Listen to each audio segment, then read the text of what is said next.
In this video, I'm going to show you how to turn a PC power supply into a general purpose benchtop power supply. For this tutorial, you will need a power supply, a 10 watt resistor with less than 10 ohms resistance, or you could use auto light bulbs like I'm using, General Electric tools, some solder and some flux, a soldering iron, and some lightweight wire. 16 or 18 gauge will work fine. You will also need heavier gauge wire such as this 8 gauge depending on how many amps you are drawing. Okay, since the first part of the video I've learned a lot about power supplies, so I wanted to go over the different types of wires again. So we have orange here. Connected to the orange is what's called a brown sense wire. This makes sure that it knows what voltage is at the end of the wires and accounts for any voltage drop through the wires themselves from the power supply. So you need to short the brown to one of the oranges for it to work correctly. And of course we have the 5-volt reds, all the grounds, and we have several different wires here. We have the purple, which is the standby. This always has 5 volts going to it even if the power supply is not running. So this is on a separate circuit. You could just leave this aside. I've just taped it up. We have the blue. This is negative 12 volts. So if you connect this with the positive 12 volts, you could get 24 volts. And of course the black and power on wire, the green wire. And then we have the gray wire. This is what's called the power good wire. So if you use this on a motherboard, this is actually just a 5-volt supply from the power supply. After it powers up, it'll then send 5 volts here. Your motherboard senses this and then knows it's good to turn on. So I would just tape this off right now. And of course, like the first part of the video, I have the grounds, the same number of wires in the ground connection, matching to the same number of wires in the 12-volt connection to make sure they're able to carry the same amount of current without overheating. First step I'm going to do is make sure the power supply is unplugged. Next, I'm going to locate the 24-pin connector. It'll consist of a bunch of red wires, black wires, yellow wires mainly. This is normally what the motherboard of your computer is connected to. What needs to happen is the green wire needs to be shorted to ground. This will initially power on the power supply.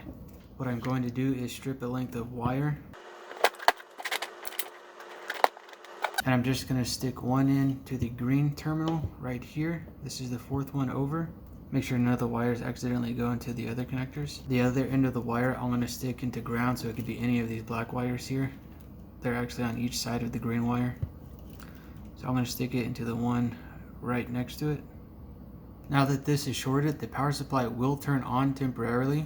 Depending on the model that you have though, it will likely shut off shortly after a few minutes. The reason it shuts off is that it has protection to make sure there is a load on it. Some power supplies come with internal resistors, so you don't have to worry about this. But just to be safe, you need to put a load between the 5-volt, which are the red wires, and ground. So this is where either the 10-watt resistor or light bulb comes in handy. So I could either use a light bulb or a resistor. So I'm going to connect one lead to the ground and one lead to the 5-volt wire. Also, while a 10-watt resistor is a good place to start out with, if you have a very high-powered power supply, you might need to go higher for it to work correctly.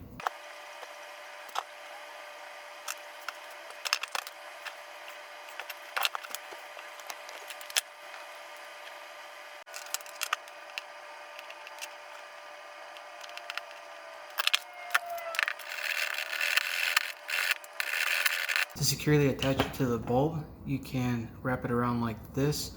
What I did is I scratched it beforehand, wrap it around like this, so this is a lot of wire that I exposed. Then I just soldered it directly to it in several spots, and this made a very firm connection. This is not coming off. If you're using a light bulb with 2 filaments to get the maximum amount of power going through it, this will require the least amount of resistance. The way to do that is to wire these in parallel. So this is the lead to one of the filaments and this is the lead to another. So I'm going to run the wire just across them like this. That way the resistors will be in parallel, which will give me less resistance than either one by themselves.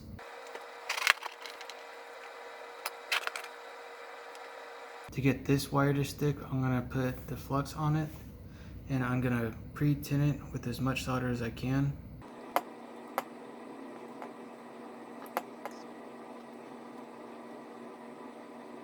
Okay, I have it pretty heavy loaded. So now I'm going to come to the light bulb, lay it across both resistor ends, and just touch the solder iron hopefully to get it to fan out.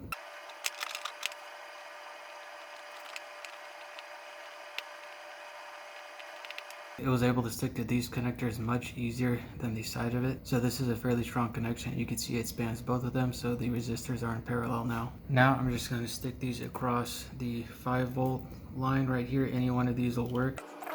The other end I'm just going to stick to ground so any of these black wires will work. So now we have the green shorted to ground, and now we have a small load across the 5-volt line. At this point this should work. You should get the 12 volts to the yellow wires right here, and you should get the correct voltages to the 3.3 volt and the 5 volt lines. So now I'm going to plug the power supply back in.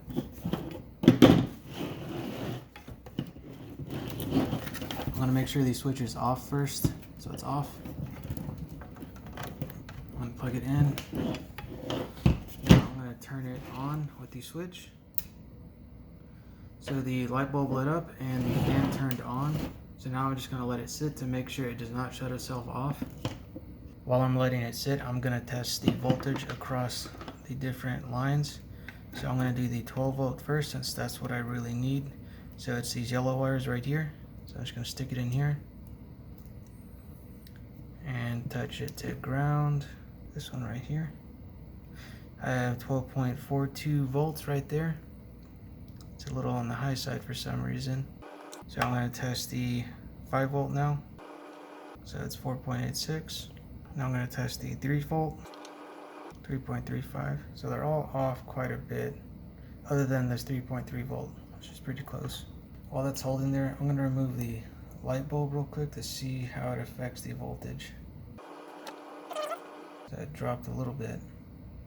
Ooh, this is already getting pretty hot. You can see both filaments are lit up right now. This is designed for a 12 volt and there is 5 volts running across it. So it's actually less power than it's designed for, but it's still getting pretty hot. Okay, it's been about 5 minutes. Everything is still on and running, so I think I'm okay. Next up, what I'm going to do is turn the power supply off and disconnect it. Now to get the full amperage rating for each voltage type, so I need 12 volts, but I want all the amperage possible. I know this is a 650 watt power supply, so I could divide the 650 divided by 12 and that'll be the full amount of amps, but it's split across all of these wires, so I can't get all the amperage unless I connect all these wires together. So what I'm going to do is slit all these open and just connect them all outside. That way all the current will add up to the full rating.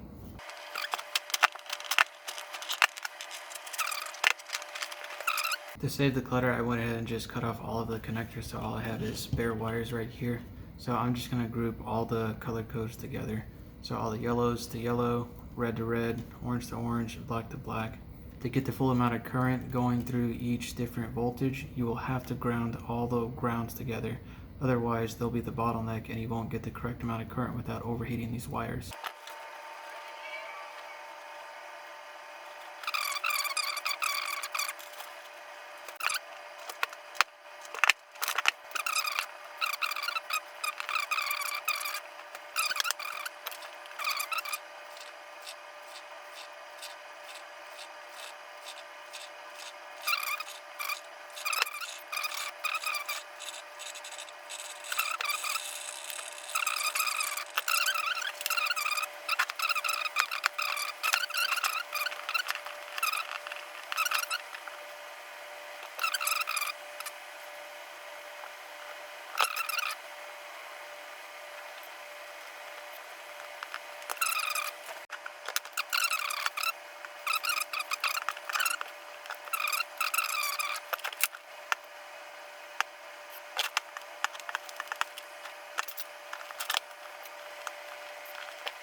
Once you have soldered all of the wires together, you should be done. If you were going to use all of the voltage capabilities, you would have a ground, a 12 volt, a 5 volt, and a 3.3 volt. Make sure these do not touch. You could cap them off, or you could just install these on a little box with a bunch of switches and stuff. I'm just doing this quick and dirty, so I'm just going to leave it like this. I don't plan on using the 5 volt or the 3.3 volt, so I'm just going to use these. I have the ground and the 12 volt right here. I ended up soldering the light bulb directly to these wires instead of trying to bridge these in the connectors. So I have the green and black shorted together and just soldered, as well as the light bulb, or if you're using a resistor, the resistor would be right here as well. So now that I'm done, I'm going to plug it in and do one final test. When I went to test the power supply, it shut off immediately as soon as I connected it to a 12-volt amplifier. I was thinking it was protection mode, and I went through a bunch of troubleshooting. I looked up online, and if it does shut off, you need to put load across the 5-volt, more than just what you have. It could be up to 10% of the total output power of the power supply. If that doesn't work, you will need to put a load across the 3.3 volts as well as the 12 volts. What happens is some manufacturers make it so if there's an uneven load, so if there's a very large load on the 12 volt and you only have the small load on the 5 volt, power supply thinks there's a short with a huge voltage drop and it'll shut down. Those are the main things to look out for that will cause it to shut off after applying a huge load to it. But I didn't need to do any of that. It ended up being the amplifier that I connected it to was damaged from Amazon. It was shorted internally. Also, the replacement was an open circuit actually, so it was the exact opposite. So it did not work. But once I got a new amplifier in, it does work, and there's absolutely nothing wrong with the power supply. Here I have a much better quality amplifier. It's still a cheap model, but this one actually works. It's much heavier duty than the other one. I'm going to quickly connect the wires to it and power it on. Okay, now that the wires are connected, I have the 12 volts going to the 12 volt here and the ground to ground. So to turn this on, I'm going to turn on the power supply now.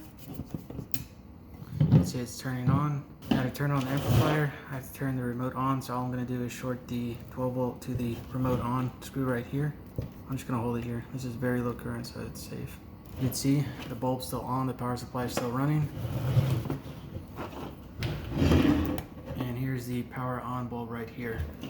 On the previous amplifier, as soon as I connected the remote on wire, it shut down the power supply and this will go out. The only way to reboot it basically was to touch the standby wire to ground quickly. It would spark just a tiny bit, but it would reboot the power supply and work correctly. What's weird is when the power supply did shut off, noticing the short in the damaged amplifier, I couldn't get to reboot even with unplugging it and turning it off and on. The only way to reboot it was to touch the standby wire to ground. Also, one important thing I wanted to add is I disconnected the battery from the 5-volt lead and the power supply is still running, so apparently this model does have internal resistance that it does not need an external load.